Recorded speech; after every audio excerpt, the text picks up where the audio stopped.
खैर मक़दम है आपका समय न्यूज नेटवर्क में और आप देख रहे हैं 24 घंटे का उर्दू न्यूज चैनल आलमी समय। हालात हाजरा के साथ हाजिर हूं मैं खालिद रजा खान।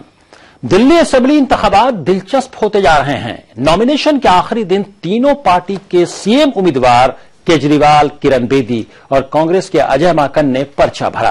केजरीवाल ने एक बार फिर किरण बेदी को बहस के लिए ललकारा है, लेकिन किरण बेदी इसके लिए तैयार नहीं है। वहीं अजय माकन ने कहा कि बीजेपी और आम आदमी पार्टी में साजबाज है। इन तीनों उम्मीदवारों में कौन है अवाम की पहली पसंद? क्या किरण बेदी केजरीवाल को मात दे पाएंगी? दिल्ली के दिल में क्या है? ऐसा ही बहुत सारे सवालात हैं। इसके अलावा हम बात करेंगे इसराइल की जारहियत की। इसराइल ने धमकी दी है कि वो इंटरनेशनल क्रिमिनल कोर्ट यानी आईसीसी की फंडिंग रुकवा देगा।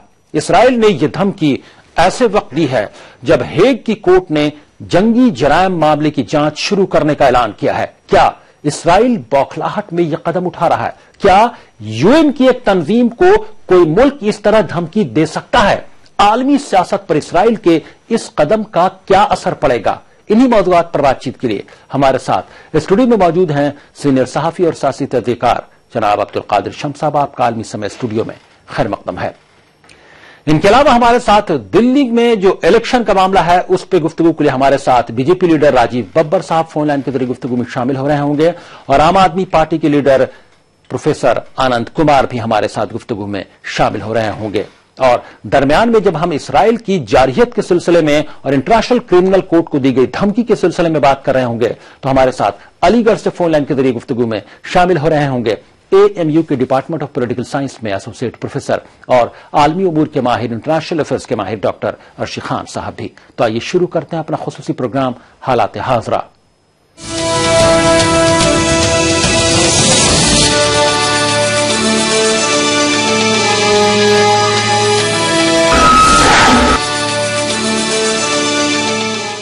आम आदमी पार्टी के कन्वीनर और नई दिल्ली सीट से उम्मीदवार अरविंद केजरीवाल ने नई दिल्ली सीट से अपना पर्चा दाखिल कर दिया।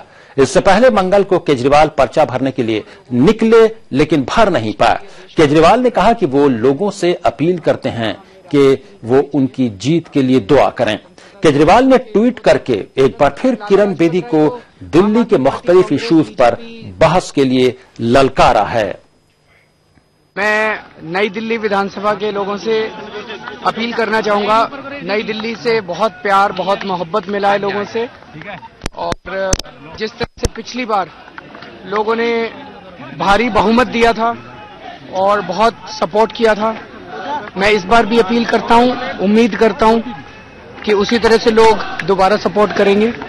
और मैं पूरी दिल्ली के लोगों से अपील करता हूं कि एक तो दुआ कीजिए, प्रार्थना कीजिए कि आम आदमी की फिर से जीत होगी। दुआओं में बड़ी ताकत होती है। Would you have preferred fighting Kiran Bedi rather than Nupur Sharma here? नहीं, it's not about me fighting whom, it's about लड़ाई जो है वो किसी इंडिविजुअल के खिलाफ नहीं है, लड़ाई किसी पार्टी के खिलाफ नहीं है, लड़ाई हमारी भ्रष्टाचार और महंगाई के खिलाफ है। बीजेपी की सीएम ओहदे की उम्मीदवार किरण बेदी दिल्ली की कृष्णा नगर सीट से पर्चा दाखिल कर चुकी हैं। पर्चा दाखिल करने से पहले उन्होंने कृष्णा नगर इलाके में रोड शो किया। किरण बेदी ने लाला लाजपत राय के मुजस्समे की गुलपोशी भी की। उनके रोड शो में बीजेपी के कई बड़े लीडरान शामिल थे। इनमें खास तौर पर डॉक्टर हर्षवर्धन, विजय गोयल, महेश गिरी का नाम लिया जा सकता है। इस मौके पर डॉक्टर हर्षवर्धन ने किसी तरह की नाराजगी से इनकार किया है।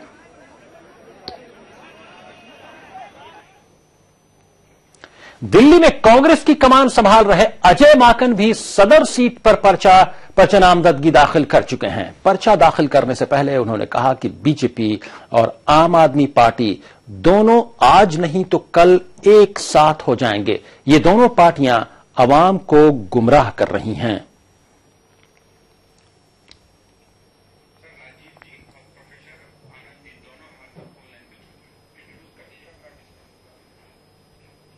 हमारे साथ फोन लाइन के जरिए बातचीत में शामिल हैं बीजेपी लीडर राजीव बब्बर साहब और आम आदमी पार्टी के लीडर प्रोफेसर आनंद कुमार साहब। प्रोफेसर आनंद कुमार साहब, आप क्या लगता है आपको जो चैलेंज दिया है अरविंद केजरीवाल ने किरण बेदी साहबा को, क्या लगता है किरण बेदी साहबा कतराती नजर आ रही हैं? जो जिस तरह से वो बचती नजर आ रही है डिबेट से, पब्लिक डिबेट से, क्या उसका असर आप वोटिंग पैटर्न पर देखते हैं? लोगों के जहन में क्या इमेज बनने जा रही है? देखिए, एक बात तो इससे साबित हो रही है कि किरण जी जो वैसे बहुत ही सूझबूझ और सुलझे विचारों की मानी जाती हैं, क्योंकि अब वो एक नए घर में आई हैं जिसकी बुनियादी मान्यताओं से उनकी हमेशा असहमति थी, और अब उनके साथ मिलकर के उनको चलना है। तो मुझे लगता है कि वो इस बात से बचना चाहेंगे कि उनकी जो अपनी सोच और अपने सपने और अपनी समझदारी है उसका अगर वो दिल से बयान करेंगी वाद विवाद में तो भाजपा के कार्यकर्ता नाराज होंगे, और अगर वो भाजपा का नया पाठ सीखना चाहेंगी तो उसके लिए वक्त बहुत कम है। फिर अरविंद केजरीवाल ने पिछले 10 बरस दिल्ली की समस्याओं को जिस तरह से समझा है, जी जी, वो बुनियादी समझ के आधार पर एक सीधी बात बोलेंगे। जी, किरण जी को उस सीधी बात का सीधा जवाब तो मालूम है, लेकिन वो जवाब भाजपा के हिसाब से सही बैठेगा कि नहीं बैठेगा ये कहना मुश्किल है। जी, इसीलिए वो हक्का बक्का है और वो कह रहे हैं कि विधानसभा में बात करेंगे। जी जी, यानी वो विधानसभा में बातचीत के लिए तैयार है, उससे पहले वो पब्लिक डिबेट के लिए बिल्कुल तैयार। आप फोन लाइन पर बने रहिए प्रोफेसर आनंद कुमार साहब। राजीव बब्बर साहब बीजेपी लीडर हमारे साथ शामिल हैं। राजीव बब्बर साहब, आखिर भाजपा में, बीजेपी में ऐसी कौन सी क्राइसिस आन पड़ी कि बाहर से इंपोर्ट करके किरण बेदी को आनन फानन में बुलाया गया और रातों रात सीएम का भी कैंडिडेट बना दिया गया? राजीव बब्बर साहब, जैसे ही राजीव बब्बर साहब से बातचीत होती है हम उनके पास आएंगे। हमारे साथ बातचीत के लिए मौजूद हैं सीनियर जर्नलिस्ट अब्दुल कादिर शम्स साहब। अब्दुल कादिर शम्स साहब, आप क्या कहेंगे? क्या ऐसी जरूरत आन पड़ी? क्या इतनी क्राइसिस हो गई थी? कोई चेहरा नहीं मिल पा रहा था नरेंद्र मोदी साहब के अलावा, और जब पूरे हिंदुस्तान की तमाम रियासतों में नरेंद्र मोदी का चेहरा आगे करके जब इलेक्शन लड़ा तो दिल्ली में क्यों नहीं हिम्मत कर पाए बीजेपी के लोग? देखिए, दिल्ली के दिल में क्या है ये बीजेपी के तमाम लीडरान जानते हैं, खुद नरेंद्र मोदी जी भी जानते हैं।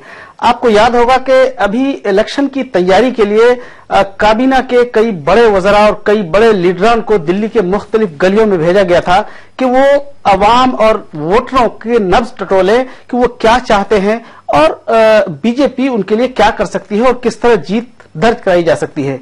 लेकिन ऐसे में कई वज़रा ने और बीजेपी के लीडरान ने अपने बयानात से और अपना जो एजेंडा था उससे दिल्ली के अवाम को मुतमईन नहीं कर सके। तो ऐसे में यह साफ बात है, आम आदमी पार्टी ने जो बात कही है कि पैराशूट से जो है उतारा गया है किरण बेदी जी को, जाहिर है किरण बेदी जी का एक बहुत ही साफ छवि है और उनकी एक अच्छी कारकर्दगी रही है, उसके बलबूते पर दिल्ली को बीजेपी जीतना चाहती है। मुझे लेकिन लगता है कि इसमें शायद उन्हें पूरी कामयाबी शायद मिल पाए, इसलिए कि दिल्ली के अवाम में जो बातें अरविंद केजरीवाल ने पिछले अपने पीरियड में जो कहा था वो बातें दिल्ली के अवाम के दिलों में अभी भी है और वो जो क्रेज था वो भी खत्म नहीं हुआ है। जी, प्रोफेसर आनंद कुमार साहब, क्या लगता है आपको इसका कितना फायदा मिलेगा कि रातों रात बीजेपी ने किरण बेदी को लाया और उन्हें सीएम कैंडिडेट भी बना गया? ये कहीं ना कहीं से बीजेपी के अंदर एक क्राइसिस भी शो करता है कि कोई चेहरा दिल्ली में अरविंद केजरीवाल के मुकाबले उनके पास नहीं था। कितना बड़ा चैलेंज पोज करती हैं किरण बेदी? नहीं, इसमें तो कोई दो राय नहीं है कि जहां तक दिल्ली की जनता के दिल में जगह की बात है उसमें किरण बेदी जी का एक आंदोलनकारी के रूप में ही लोगों को थोड़ा बहुत अंदाजा है। वो झंडा लेकर के धरनों पर बैठी थी और उन्होंने जेल से लेकर के और संसद मार्ग तक आंदोलनों की अगुवाई में योगदान किया। हुकूमत के रूप में अरविंद केजरीवाल ने जो 49 दिन का असर पैदा किया और उनके साथियों ने हमारे मनीष सिसोदिया वगैरह, उसका कोई जोड़ अभी बीजेपी पेश नहीं कर पा रही है।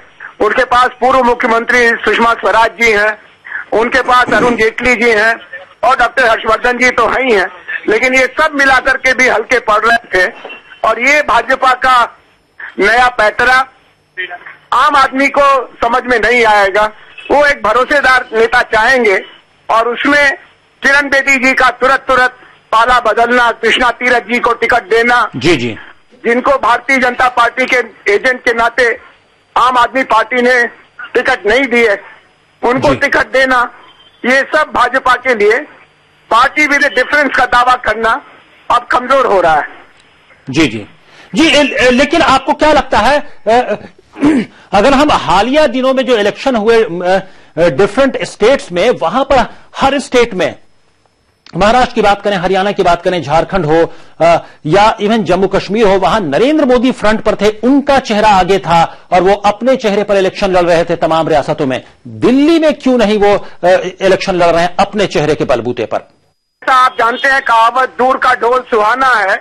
नरेंद्र मोदी जी को दिल्ली की जनता पिछले 9 महीने से दिन रात देख रही है और उनकी जो कथनी है और जो करनी है, बड़ा फासला है। पिछले 2 सत्र हो चुके सदन के, दिल्ली के लिए 1 इंच भी कोई काम आगे नहीं बढ़ा पाए। दिल्ली राज्य के दर्जे का सवाल उनके एजेंडे पर नहीं है। जो निर्भया कांड हुआ उसके बाद महिलाओं के मुद्दे पर कमेटी ने कहा रुपया 300 करोड़ और काम 3 दिन का भी नहीं। तो ये सब औरों के लिए तो मोदी जी होंगे, लेकिन यहाँ के लिए तो वो मौन मोदी दिखाई पड़ रहे हैं। और ये उनको मजबूर करता है कि वो किसी और को लेकर के आए। जी जी जी, तो क्या ये माना जाए कि कहीं ना कहीं से कुछ कमजोरी अंदर बीजेपी की थी कि वो अरविंद केजरीवाल का मुकाबला नहीं कर पा रहे थे, इसलिए उन्होंने फेस सेविंग के लिए भी कोई चेहरा सामने लाया है? बिल्कुल सही बात है। जिस तरह से लोकसभा चुनाव के बाद से आम आदमी पार्टी और अरविंद केजरीवाल की टीम गली गली कस्बा कस्बा गई और दिल्ली चुनाव के आंदोलन की अगुवाई की, उसमें भाजपा कहीं भी बराबरी पर नहीं उतरी।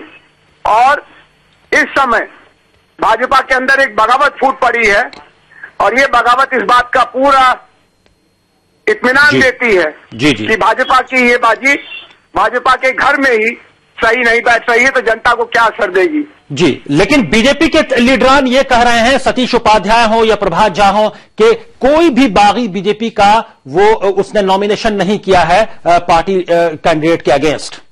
नहीं, नॉमिनेशन करने की बात तो है नहीं, ये तो वोट देने दिलाने की बात है। अभी जब प्रचार में ये निकलेंगे तब इनको अपने कार्यकर्ताओं को जवाब देते नहीं बनेगा कि आपने पुराने कार्यकर्ताओं के आगे अभी अभी अपना अपना दल छोड़ के आए कांग्रेसी और आम आदमी पार्टी के लोगों को क्यों तवज्जो दी। जी जी जी, बहुत बहुत शुक्रिया प्रोफेसर आनंद कुमार साहब, फोन लाइन के जरिए बातचीत में शामिल होने के लिए बहुत बहुत शुक्रिया। अब्दुल कादिर शम्स साहब, आपको क्या लगता है कि दिल्ली बीजेपी में जिस तरह की बगावत देखी जा रही है, क्योंकि बहुत सारे नए कैंडिडेट्स को जिन्होंने रातों रात पार्टी ज्वाइन किया और रातों रात टिकट भी पा लिया, उसकी वजह से बगावत फूटी है, क्या इस बगावत का असर पड़ने वाला है? एक छोटी सी मिसाल हम यहां पर देंगे कि लोकसभा इलेक्शन से पहले उत्तर प्रदेश बीजेपी में भी इसी तरह का खलफशार नजर आ रहा था। उत्तर प्रदेश बीजेपी में भी कहीं ना कहीं से अंदरूनी खींचतान थी, कशीदगी थी तमाम लीडरान के दरमियान, लेकिन जिस तरह से अमित शाह ने उसको कंट्रोल करने की कोशिश की, उससे एक तारीखी जीत वहां उन्हें हासिल हुई। तो क्या इस तरह की बगावत दिल्ली में वो कंट्रोल कर पाएंगे? और अगर कंट्रोल कर लेते हैं तो क्या उसको कामयाबी में कन्वर्ट कर पाएंगे? अगर हम उत्तर प्रदेश की मिसाल देखें तो देखिए, इस सिलसिले में अगर आप देखें तो हर इलेक्शन से पहले इस तरह की बगावत और अदल बदल एक पार्टी से दूसरी पार्टियों में लीडर जाते हैं। अभी जो कुछ हुआ है इसमें आप ये देखें कि बहुत अगर कुछ बगावत बीजेपी के अंदर सामने आई है तो उन्होंने कई दूसरी पार्टियों के बड़े लीडरों को अपने यहाँ शामिल किया है, ये उसकी बड़ी कामयाबी है। आप ये देखेंगे कृष्णा तीरथ जो यूपीए में जो है मरकजी वजीर थी, उनको अपनी पार्टी में दिल्ली में दलित एक बड़ा दलित चेहरा भी थी। जी जी बिल्कुल। तो इसलिए इसको इस तरह नहीं देखने की बात है। सवाल ये है कि जाहिर है सरकार के पास पुलिस, आईबी और मुख्तलिफ एजेंसियां होती हैं, फिर उनका जो है पार्टी का जो अपना नेटवर्क है पूरे दिल्ली का, उससे जरूर कोई न कोई सर्वे जरूर हुआ होगा और उससे अंदाजा हुआ होगा कि नरेंद्र मोदी के नाम पर अब तक जितनी कुछ कामयाबियां और हुसूलियाबियां हो चुकी, अब जो है दिल्ली में शायद वो नहीं होने वाला है। तो ये सबसे बड़ा चैलेंज बीजेपी के सामने है और इसी चैलेंज का फायदा जो है अरविंद केजरीवाल को मिल रहा है। तो ऐसे में हम देखते हैं कि बीजेपी के सामने आम आदमी पार्टी से ज्यादा बड़ा चैलेंज है اور چونکہ سینٹر میں اس کی حکومت ہے اس لیے ان سے زیادہ آپ کے مطابق دلی میں اروند کیجریوال کا مقابلہ عام آدمی پارٹی کا مقابلہ بی جے پی شاید نہیں کر پا رہی تھی اور نریندر مودی کا چہرہ آگے کر کے بھی اروند کیجریوال یا عام آدمی پارٹی کے مقابلے نہیں کچھ کرنے کی پوزیشن میں نظر آ رہی تھی، اس لیے کسی نئے چہرے کو اتارا گیا جو اروند کیجریوال کا مقابلہ کر سکے، اور اگر مقابلہ نہیں ہو پایا، اگر شکست ہوتی ہے تو کم سے کم ایک فیس سیونگ وہاں پر رہے گی، یہی شاید آپ کا کہنا ہے۔ جی چونکہ حالات حاضرہ میں وقت ہو گیا ایک بریک کے بعد ہم آئیں گے تو بات کریں گے اسرائیل کی جارحیت کی۔ اسرائیل نے انٹرنیشنل کرمنل کورٹ یعنی ICC کو دھمکی دی ہے کہ وہ اس کی فنڈنگ رکوا دے گا۔ اسرائیل کی یہ جارحیت کیا تاثر دیتی ہے عالمی سطح پر؟ اسرائیل کی یہ جارحیت کتنی جائز ہے کہ UN سے منسلک ایک عالمی ادارہ، کیا کوئی ملک اسے اس طرح سے دھمکی دے سکتا ہے؟ اس طرح سے اسرائیل کا دھمکی دینا ICC کو کس زمرے میں رکھا جائے گا؟ عالمی برادری اس کے بارے میں کیا سوچتی ہے؟ وہ مغربی ممالک اس کے بارے میں کیا سوچتے ہیں؟ اس کے تمام پہلوؤں پر گفتگو کریں گے، اور گفتگو میں علی گڑھ سے فون لائن کے ذریعے شامل ہو رہے ہوں گے AMU کے ڈپارٹمنٹ آف پولیٹیکل سائنس میں ایسوسیٹ پروفیسر اور عالمی امور یعنی انٹرنیشنل افیئرز کے ماہر ڈاکٹر ارشی خان صاحب بھی، اور اسٹوڈیو میں گفتگو کے لیے موجود ہیں عبدالقادر شمس صاحب۔ فوراً حاضر ہوتے ہیں۔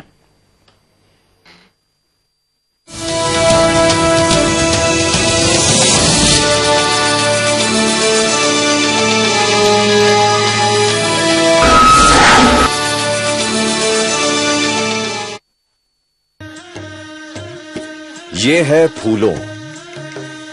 پھولوں نے اپنے گاؤں کے ہر ترستے نل کو دیکھا، کبھی دوشت ہوتے جل کو دیکھا، اپنی سہیلیوں کو میلوں آتے جاتے دیکھا، اور بولی اگر زمانہ بدلا ہے تو میرا گاؤں کیوں نہیں؟ اس نے لوگوں کو جاگروک کیا اور سرپنچ کے ساتھ مل کر جل ایوم سوچھتا سمیتی کو دوبارہ سکریہ کیا، اور جھٹ سے بن گیا نیا طریقہ سمیتی کے ساتھ پانی کی ہر سمسیا سلجھانے کا، اور اب سے ایسے ہی چلے گا۔ کنگ آیورویدک تیل جو بنا ہے 16 خاص آیورویدک تتووں سے، رکھے میرے بالوں کا خیال اور بال رہے لمبے کالے اور گھنے۔ Kesh king, the king of hair oil.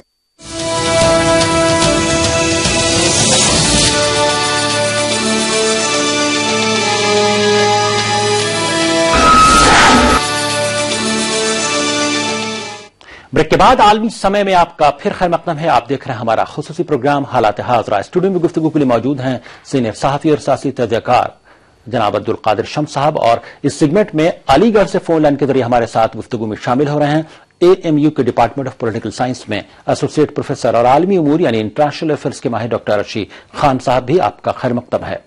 شکریہ۔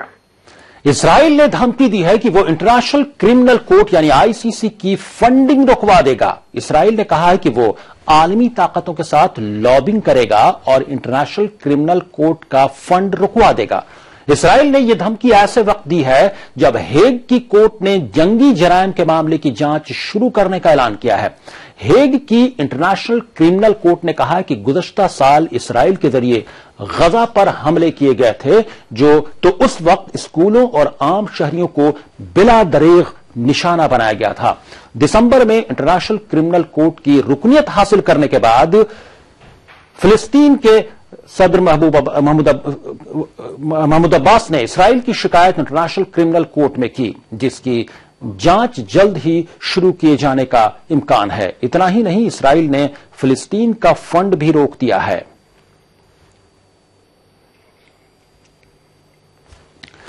ہمارے ساتھ اسٹوڈیو میں بات چیت کے لیے موجود ہیں عبدالقادر شمس صاحب، اور فون لائن کے ذریعے علی گڑھ سے گفتگو میں شامل ہیں ڈاکٹر ارشی خان صاحب۔ ڈاکٹر ارشی خان صاحب، جب سے ICC میں انٹرنیشنل کرمنل کورٹ میں فلسطین کی رکنیت ہوئی ہے، تب سے اسرائیل وقتاً فوقتاً کہیں نہ کہیں سے عجیب عجیب بیانات دیتا رہا ہے۔ تازہ بیان بالکل چونکانے والا ہے، پوری عالمی برادری کے لیے چونکانے والا ہے، اور شاکنگ ہے یہ ریمارک اسرائیل کا کہ وہ ICC کی فنڈنگ رکوا دے گا۔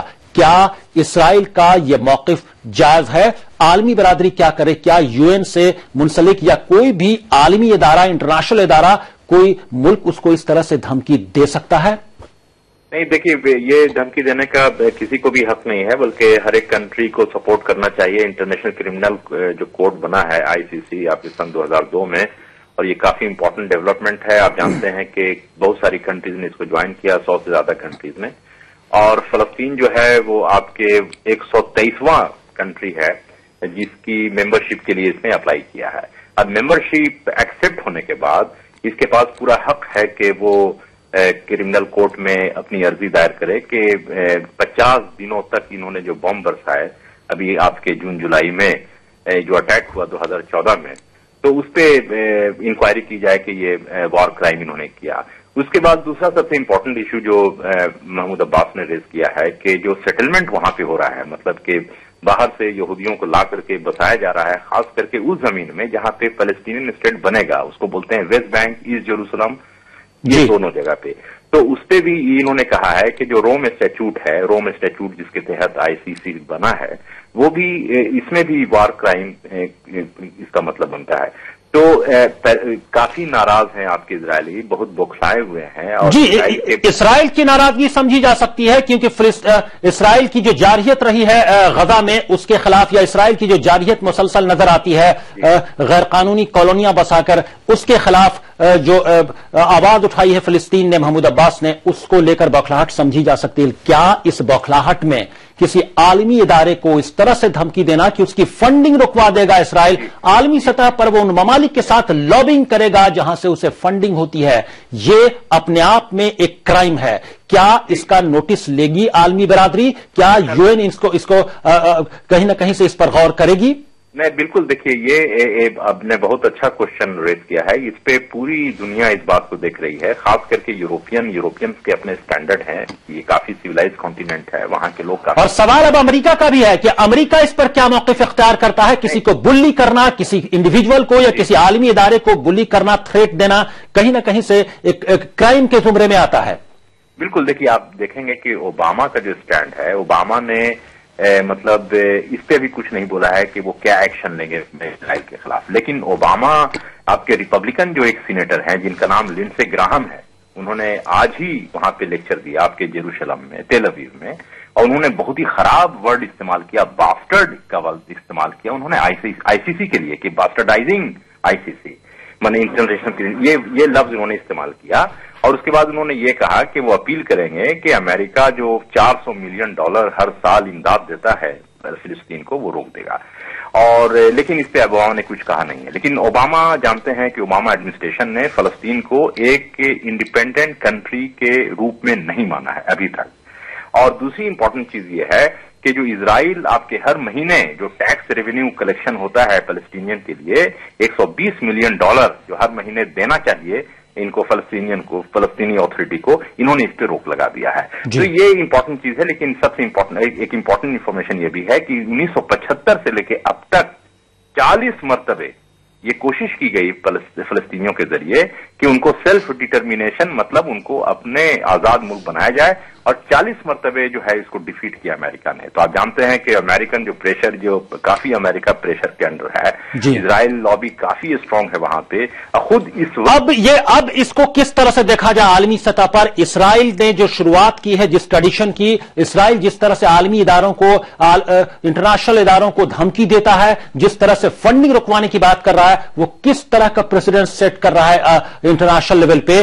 کیا یہ دوہرا پیمانہ کیوں ہے امریکہ یا عالمی برادری کا کہ جب کوئی دوسرا ملک عالمی ادارے UN کو کے خلاف کچھ بولتا ہے, یا UN کو دھمکی دینے کی کوشش کرتا ہے, UN کے فیصلوں پر سوال کھڑے کرنے کی کوشش کرتا ہے, یا UN کے ذریعے کیے گئے فیصلوں پر عمل درآمد نہیں کرتا ہے, تو اسے کہیں نہ کہیں سے کرمنل مان کر اس کے خلاف کارروائی کی جاتی ہے, ہوائی کارروائی کی جاتی ہے, ہوائی حملے کیے جاتے ہیں. ایسے میں اسرائیل کی اس دھمکی کے خلاف عالمی برادری کیا کرنے جا رہی ہے؟ اسرائیل نے جو اسٹیٹمنٹ دیا ہے, اور آپ جانتے ہیں کہ اسرائیل کے بہت سارے جو جرنلسٹ ہیں انہوں نے یہ بھی کہا کہ لیگلی آپ اس کو اسٹیٹ نہیں مان سکتے, کافی پریشر بلڈ اپ کر رہے ہیں ICC پہ. لیکن اس سے آپ جانتے ہیں کہ اوباما ایڈمنسٹریشن, اوباما خود اس سے ناراض ہیں اسرائیل کی ایکٹیویٹی سے, اور اوباما بھی کافی انڈر پریشر ہیں. لیکن آپ وہاں پہ یہودی لابی اتنی اسٹرانگ ہے کہ وہ کچھ نہیں کر سکتے. لیکن سب سے امپورٹنٹ بات یہ ہے کہ اسرائیل ایکسپوز ہو رہا ہے. اسرائیل کی جو لیکن ڈاکٹر اشیق خان صاحب, سوال یہ ہے کہ اگر کوئی لابی کسی ملک میں اسٹرانگ ہے تو کیا وہ کسی عالمی ادارے کو دھمکی دے گی؟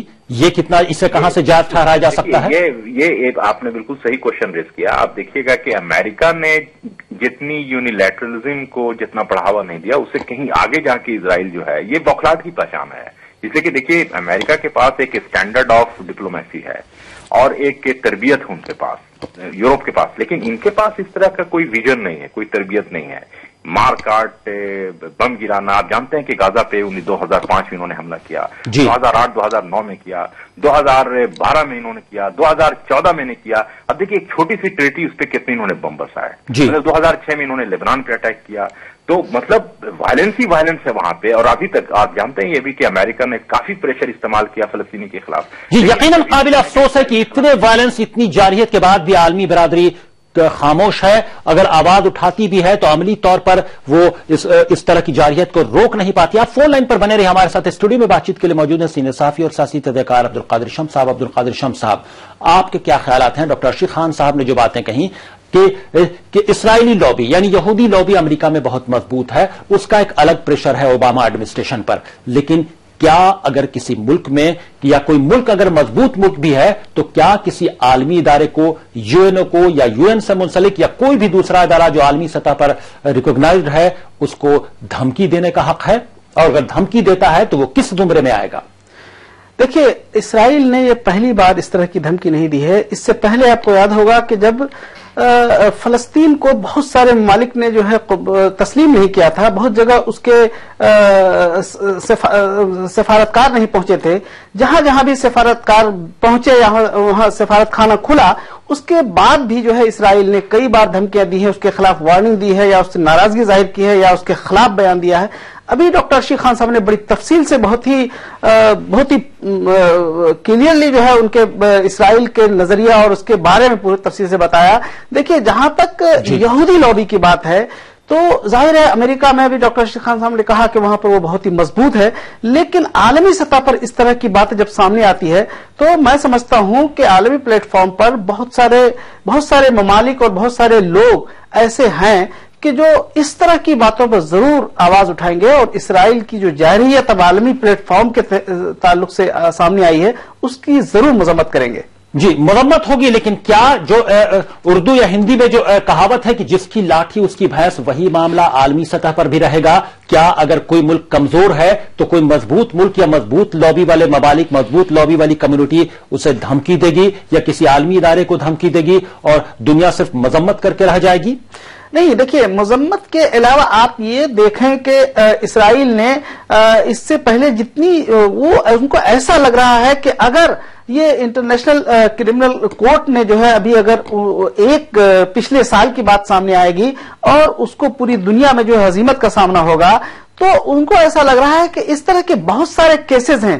اسرائیل نے جو جرم کا ارتکاب کیا ہے فلسطینیوں کے خلاف، فلسطینی اسٹیبلشمنٹ کے خلاف، وہ ان کو ایسا لگتا ہے کہ آہستہ آہستہ یہ وہ بے نقاب ہوتا چلا جا رہا ہے اور عالمی سطح پر ان کو جو مذمت کا سامنا ہوگا ظاہر ہے اس کا اثر ضرور پڑے گا. جی ڈاکٹر ارشد خان صاحب، کتنی امید کرتے ہیں کہ عالمی سطح پر کوئی بھی ملک ہو، چاہے اے بی سی، کوئی بھی ایسا ملک ہے دنیا کا جو کسی عالمی ادارے کو، یو این او کو یا کسی انٹرنیشنل آرگنائزیشن کو دھمکی دینے کی کوشش کرتا ہے تو کیا صرف زبانی مذمت ہونی چاہیے یا کسی نہ کسی طرح سے ایک ایسا پریشر بنانا چاہیے کہ آئندہ اس طرح کی دھمکی نہ دی جائے اور عملی طور پر میدان میں وہ چیز نظر نہ آئے کہ وہ دھمکی دی جا رہی ہے جس پرپس کے لیے؟ کیونکہ دھمکی دی گئی اس مرتبہ آئی سی سی کو کہ اس کی فنڈنگ رکوا دی جائے گی تاکہ وہ اپنا کام ہی نہ کر پائے. دیکھیے، آپ جانتے ہیں کہ جو میں پہلے بھی میں نے کہا کہ یورپین یونین کا بہترین انتخاب ہے آئی سی سی. یہ آئی سی سی جو ہے یہ ذہنیت کی عکاسی کرتا ہے بیسیکلی یورپ کی. تو یورپ کا ایک الگ اپنا انداز ہے اور یہ کافی محسوس کرتے ہیں اور کبھی کبھی یہ نہیں بولتے، بہت چیزوں کو ظاہر نہیں کرتے ہیں. یہ جو آئی سی سی کے خلاف انہوں نے جنگ چھڑا، دیکھیے ان کی جنگ صرف فلسطین کے خلاف نہیں ہے بلکہ آئی سی سی کے خلاف ہے. تو آئی سی سی کے خلاف جنہوں نے جنگ چلائی یہ پورے یورپ کے خلاف جنگ ہے. میں یہ سمجھتا ہوں کہ یورپ کنٹریز اس کو سیریسلی ٹیک اپ کریں گے اور ان کے رجحانات بہت جلد آپ کے ظاہر ہوں گے. اور میں سمجھتا ہوں کہ آج نہیں تو کل वो कोई ना कोई स्ट्रांग एक्शन ले। जी, यानी आपको उम्मीद है कि जिस तरह से इसराइल ने धमकी दी है इंटरनेशनल क्रिमिनल कोर्ट आईसीसी को, इसको लेकर यूरोपीय ममालिक जो है, यूरोपीय यूनियन इसको जबरदस्त इसका नोटिस लेगा और कहीं ना कहीं से इसराइल पर दबाव बनाने की कोशिश करेगा कि इसराइल इस तरह के इकदाम आइंदा न करे और अमली तौर पर जिस तरह से उसने गजा में किया या फिलिस्तीनियों के साथ करता है, जिस तरह से उसकी एक्सपेंशनिस्ट पॉलिसी है, उसको भी कहीं ना कहीं से रोकने का उस पर दबाव पड़े। और यकीनी तौर पर आईसीसी ने जो कोशिश की है गजा में हुए हमले की जांच और उसके खिलाफ कार्रवाई की जो कोशिश शुरू की है, यकीनी तौर पर यह समझा जाना चाहिए कि आलमी सतह पर दबाव के बाद वो जारी रहेगा। बहुत बहुत शुक्रिया डॉक्टर अर्शी खान साहब फोन लाइन के जरिए अलीगढ़ से गुफ्तगू में शामिल होने के लिए। अब्दुल कादिर शम्स साहब, आपका भी स्टूडियो में तशरीफ लाने के लिए और हालात हाजरा में शामिल होने के लिए बहुत बहुत शुक्रिया। हालात हाजरा में अभी बस इतना ही। आप आलमी समय को इंटरनेट पर भी देख सकते हैं, लॉग ऑन करें www.samaylive.com। फिलहाल खालिद रजा को दीजिए इजाजत, मगर आप देखते रहिए आलमी समय।